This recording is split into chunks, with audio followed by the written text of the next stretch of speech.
cas de la BFM. À la BFM, on a des règles sur notre volatilité. Les actions ne peuvent évoluer que de 7,5% au maximum par jour, à la hausse ou à la baisse. Donc, cette volatilité-là étant bornée, elle n'est pas aussi intéressante que sur d'autres marchés comme Forex, crypto ou même les marchés actions occidentaux. Donc, déjà, il y a un problème dans le potentiel de croissance à cause des bonnes. Ensuite, il y a un problème sur la liquidité, c'est-à-dire si je mets en combien de temps j'ai le titre pour le revendre. Sur d'autres marchés, vous pouvez acheter à 9 heures et vous êtes livré à 10 heures et vous revendez à 16 heures. On appelle ça du trading intraday. C'est carrément quasi instantané. Voilà, chez nous, là, ce n'est pas intraday. Tu n'as même pas à la BFM de day trader. Non. Donc, je m'excuse, hein, ceux qui suivent Edith sur les autres marchés, qui connaissent un peu la bourse, chez nous, là, il n'y a pas de trading intraday. Il n'y a pas de day trader. Pourquoi? Parce que la BFM a un délai de livraison-exécution qui est de 3 jours. Ça veut dire quoi? Quand vous achetez quelque chose lundi, ça va apparaître dans votre compte titre comme en cours, entre guillemets, en cours. Et vous aurez la pleine propriété du titre entre mercredi et jeudi. Donc, c'est là que vous pourrez revendre. Et votre argent aussi, quand vous revendez, c'est produit de cession en attente. C'est aussi sous 3 jours que l'argent vient. Donc, au mieux, vous êtes sur une semaine ou 6 jours ouvrés pour boucler un trade. Donc, moi, mon trade le plus rapide que moi j'ai eu à faire, c'est en 2011, 2 novembre 2011, achat de Palmsy. Et puis 9 novembre 2011, revente. J'ai fait 20% en une semaine. C'est exceptionnel, hein? En fait, c'est jugeant le mieux qu'on puisse faire. Ouais. Donc, si vous voulez, on est en hebdo trading. Non, mais là, on est plus en hebdo trading. Voilà. Et hebdo, même, c'est pour les meilleurs, quoi. Sinon, tu as mensuel. En fait, voilà. La BFM, faites patient.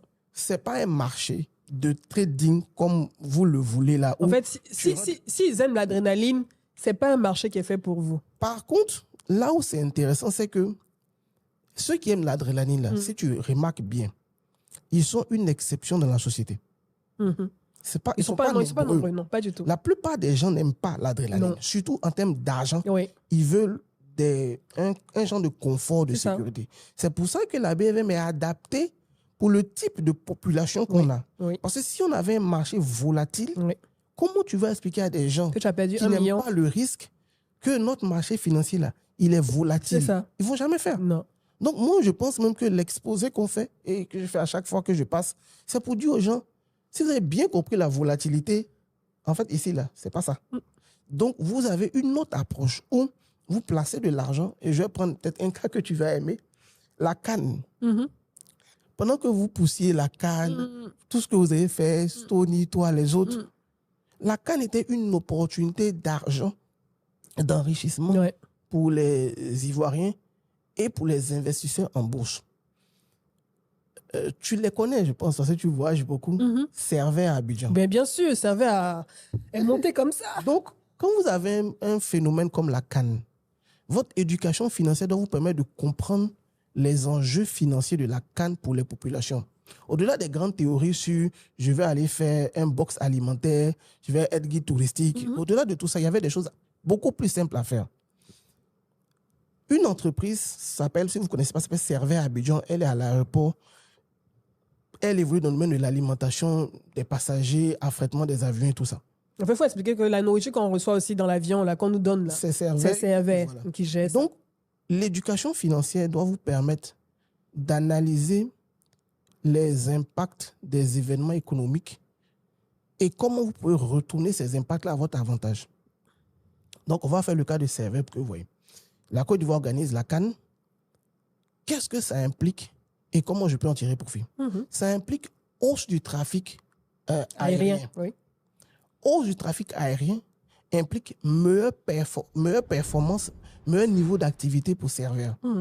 Et donc, quand je comprends ça, excusez l'expression, hein, au lieu de me contenter de regarder les matchs, être dans les émotions, excusez l'expression, je vais investir sur l'événement en achetant des actions Servait, par exemple.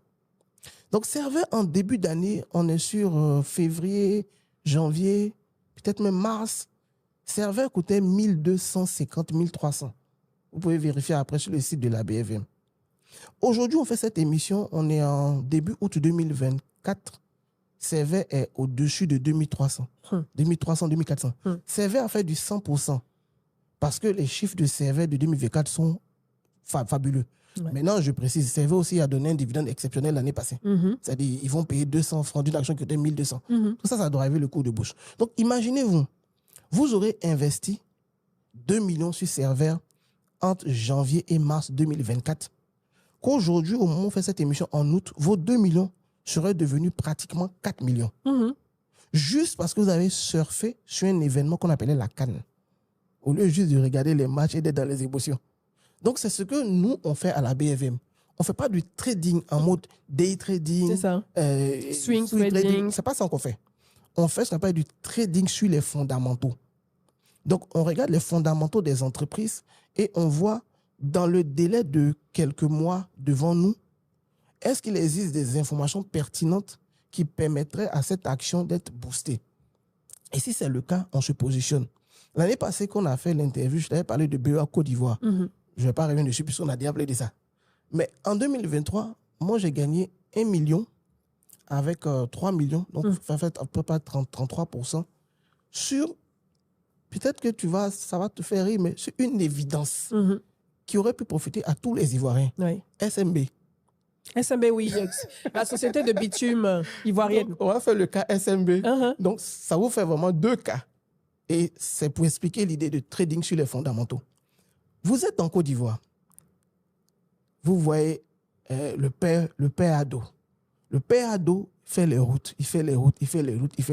Il achète. Vous dites Ado puissance, il n'y a pas de preuve. Ado puissance. Mais est-ce que Ivoirien, Ado puissance, là, tu comprends les enjeux?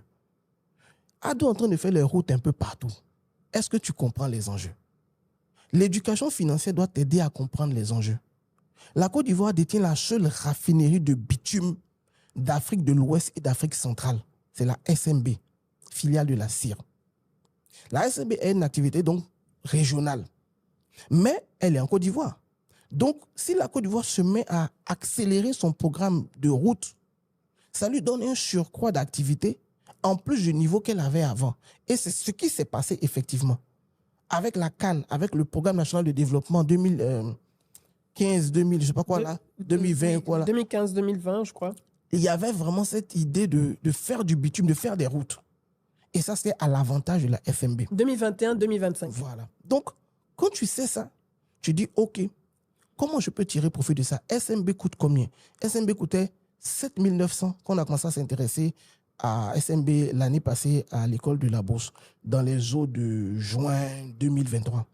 Aujourd'hui, on fait cette émission, on est en août 2024. SMB coûte 13 000 en gros. Ah ouais. Donc, on est passé de 8 000, si on veut arrondir, à 13 000. Ouais. Donc, on a fait plus de 50%. Donc, moi, j'ai fait 2 trades sur SMB. J'ai fait un trade l'année passée de 8 000 à 10 000, un trade cette année de 10 000 à 12 000. Donc, quand je mets les chiffres de l'année passée uniquement, j'ai gagné environ 1 million. J'ai fait un article dessus. Comment gagner de l'argent avec les travaux publics. Et j'ai expliqué cette idée-là. Je n'ai pas d'entreprise de bâtiment. Je ne sais même pas comment on passe les marchés des travaux publics. Je me suis assis, j'ai pris mon téléphone, parce qu'on peut investir son téléphone. J'ai acheté les actions du vendeur de goudron. J'ai revendu, j'ai gagné 1 million. Et puis vous avez vos routes. Tous les Ivoiriens peuvent faire ça. Ouais. Donc, nous, notre trading est un peu différent. Ce n'est pas du swing, ce n'est pas du day, c'est quels sont les éléments disponibles dans les fondamentaux qui suggèrent sur cette année, comme dit sur les quelques mois, une progression de l'entreprise et avoir des conséquences de son cours de bourse. En fait, c'est lire beaucoup c'est beaucoup d'analyses fondamentales, lire l'actualité économique, voir les implications. Et au-delà de ça, c'est de connaître les entreprises, les 46 entreprises qui sont cotées à la BRVM et voir dans cette actualité-là quel impact ça aura sur leur chiffre d'affaires. Et quand le chiffre d'affaires augmente, on sait qu'en général, quand les résultats financiers sont bons, les acheteurs se ruent sur les titres concernés et ça augmente. Et forcément, dans le sens inverse aussi, quand l'actualité n'est pas bonne, ça a aussi un impact sur le prix de ces entreprises cotées à la BRVM et on a une baisse de ces actifs. Voilà. Tu vois que présenté comme ça, notre trading est un peu différent de toi-même, le trading. Totalement. C'est les jours et la nuit. Voilà, auquel tu es habitué sur crypto. C'est les jours et la nuit. Mais ce trading-là, je te demande, est-ce qu'il est accessible? Est-ce que toute personne raisonnable avec un certain niveau, peut-être de bac, oui, la BRVM, peut le comprendre? La BRVM. Oui, non, ce que je bien sûr, totalement. Voilà. Donc, c'est ça. Souvent, vous dites, oui, quel niveau d'études il faut? Nous, à la BRVM, tel que le marché fonctionne là, c'est pas de la haute technicité qui est requise pour gagner. Ce que j'ai expliqué tout à l'heure sur serveur ou sur SMB, c'est de la logique. C'est de la logique. Une entreprise vend du bitume. Son pays se met à faire du bitume, excusez-moi, dans tous les sens. C'est ça. Quelles seraient les conséquences? Mais forcément, elle va être boostée pendant les quelques années. Vous vous mettez acheteur, 1 an après ou 6 mois après, vous ressortez, vous avez fait du 50%. Fin de l'histoire. L'entreprise fait une canne. Quel sera l'impact sur le gars qui a le monopole? C'est ça, en fait. C'est de la logique économique. Donc, notre trading à nous, c'est pas s'asseoir, regarder des graphiques, à en perdre le sommeil. Ça, c'est nous, là. Moi, je ne regarde pas de graphiques. Si vous lisez bien Briscoe, j'ai jamais fait article et puis vous voyez les formes géométriques. Non. Avec des indicateurs. J'utilise pas ça. Les millions que je gagne en bourse, c'est pas comme ça que je les gagne. Je les gagne en comprenant les enjeux des phénomènes économiques. Ouais. Et c'est pas combien de temps on a, mais si on voulait faire d'autres exemples, il y a eu l'exemple de l'huile palmsy. Oui, palmsy. Il y a, en fait, chaque année, comme on dit, il y a des sujets. Chaque année, il y a des choses qui se passent. Donc, quand tu es capable de comprendre ce qui se passe, 2021, caoutchouc, 2022, l'huile avec palmsy, 2023, FMB, BOA, 2024, serveur. Tu peux même revenir rapidement Chaque année, palmsy, tu as parce des que cas. je crois que c'était pendant la COVID.